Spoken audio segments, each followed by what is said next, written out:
Welcome to Creative Minds Smart Money, the podcast where creativity and business smarts collide. I'm your host, Samantha Eck, bookkeeper, business coach, and your go-to guide for building the creative business of your dreams. Whether it's mastering your money, streamlining your systems, or growing your business, I'm here to share insights that empower you to thrive. Plus, I'll be bringing in industry experts to dive into all aspects of entrepreneurship, so you can turn your passion into profit without losing your creative spark. Let's get started. Hello, and welcome back to the Creative Minds Smart Money podcast. Today's episode is a little bit of a mindset episode. We're going to dive into saying no and using that as a boundary in your business, and why it's not something that is mean or hurtful, but more about how to protect your own boundaries. Now, as someone who is a bookkeeper, you might be looking at me and saying, Samantha, this is really your area of expertise. But boundaries are important in every business. I set boundaries in my business. I know my clients set boundaries. And I just think that even as a bookkeeper, I always ask my clients, what are you setting up as your boundaries? How are you protecting your time? Especially as people who are solopreneurs or they hire a lot of help. I just want them to have those boundaries in place so that they're not feeling overwhelmed or burnt out. And that's something that we actually talk about during my strategy sessions. So obviously, saying no can feel really awkward, but it's so crucial to avoid burnout and building a sustainable business. We want to talk about how we set not just physical boundaries, but financial boundaries, say no without feeling some sort of guilt, and take control of our time, our energy, and of course, our money. So the first thing that we want to talk about is why saying no is such a power move. Saying yes to everything drains your time and energy and costs you money in the long run. And I want to give you a very personal example. When I first started my business, I said yes to whoever came my way, and there was lots. So when I first started my business, I was not niche down. I was just a bookkeeper for everyone. And I still am. I still take people from all types of different industries. It's just that my marketing is focused on creatives. So when I first started, I took on everyone. I took on a certain client, and I'm not going to say what their name is, but they were a construction client. And construction is definitely one of my weak points, especially because there is a lot that can go into it. Just aside from job costing and everything like that, there's so many different aspects and so many small things that you need to do that it's a lot more work than it might seem. So when I first started, I was like, yeah, this is going to be great. The problem then became, and I already saw these flags before I had hired this client, but I was like, you know what? I'm just going to go ahead and do it. They were messaging me every day before we even started. And when I didn't respond to an email right away, and this is before I got hired, when I didn't respond to an email right away, I was called literally 5 minutes after they sent the email because I hadn't responded to it right away. So it left me feeling a little bit pressured, and I ended up saying yes to this client.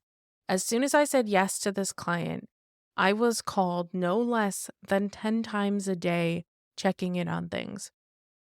Now, obviously, as business owners, we are completely and entirely different than employees because we have our own time, we have our own, processes. We're someone who comes into your business and helps, but you, as a subcontractor or a contractor, you are not actually able to tell us how to do things or what ways we need to do things. It's all up to us. You just have to place that trust in someone, which is definitely something hard. Don't get me wrong.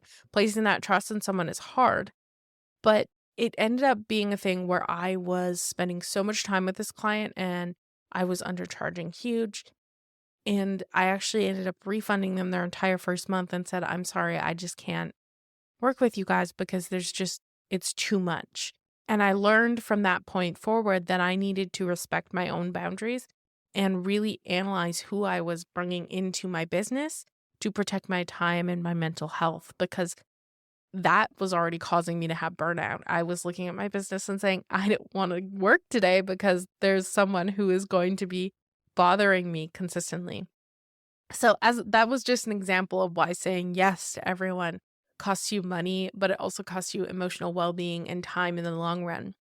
So obviously some common mistakes is just taking on low-paying projects. So looking at a project, someone comes to you and says, your lowest package is $350 and you say, "Oh yeah, this is my package price." And they say, "Well, I can only afford 200." And you're like, "Okay, you know what? Let's do 200." It's undervaluing yourself, but it's also breaking that boundary, and it can be very detrimental to you and your business as a whole moving forward. Also, bartering for services or giving them away for free. Now, I am someone who I love to help people. So there are many times where I will offer a lower package price to someone, but I will say, "Hey, when we get to this point, the package price goes up," because I'm someone who loves to help someone, but I'm never someone who thinks that you should just give your services away for free.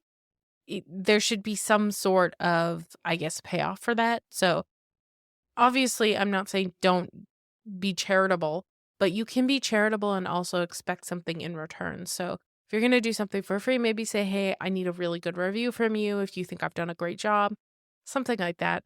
I've never done work for free, but I also don't believe in doing work entirely for free, especially when it's your business. I think that you should protect your business and protect yourself as you're running your business.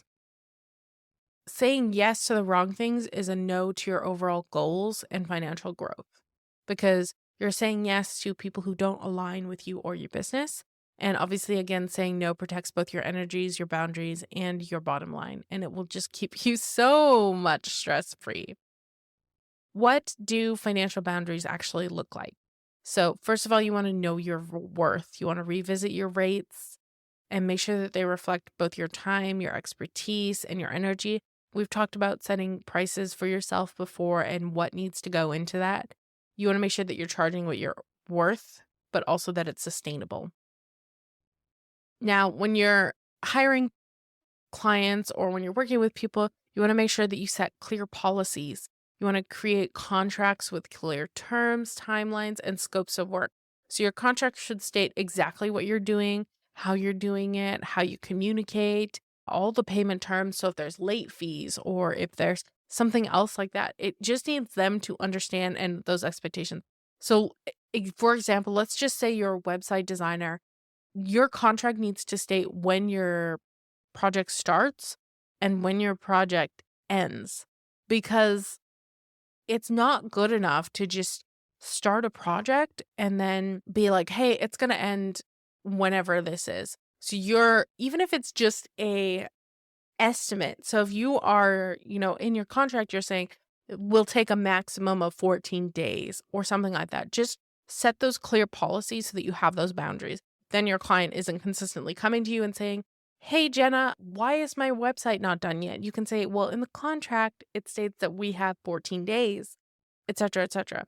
You can also charge for rush jobs and additional revisions. You also want to make sure that's also set within your policies. For example, for me, I am a virtual bookkeeper. So if I have a client that's in Minnesota and they want me to come visit them in person, I can absolutely do that. But it's stated and stipulated in my contract that they pay for all the fees for me to get there. Now, that's never happened, but that's definitely a stipulation that I have in my contract, that if someone were to want me to come to them, that's going to be added into the costs. And then you want to identify your non-negotiables. So what are your automatic no's? Are they clients that are like, "Hey, can I pay you this time instead of what you stated in the contract?" That should probably be a no. Do they require weekend work? Is it outside your niche? Do they require you to be on call? Are they consistently pestering you? And this is a really good time to understand that and say, "Hey, this is the time I'm working. I will respond to you within these times. Outside of those times, I may not get a response to you. You are free to message me outside those times, but you may not get a response." Those types of boundaries are so important in your business. Now, when we're saying no, we obviously don't want to be jerks about it. We don't just want to say, "Hey, I don't want to work with you. Bye." We want to be polite. We want to say, "I appreciate you reaching out to me and trying to work with me. I just don't think that we are a good fit." There are ways to offer an alternative. I always do this myself in my business. Whenever I have someone who is not a fit, I have a list of bookkeepers that I'm like, "Hey, I can send you to these people. I just don't think we're a good fit. And I want you to stay firm. Now, they might say, well, I really think that you're the right person for me. You can always explain why you think not. Maybe they might change the way that they're interacting with you, if you explain yourself.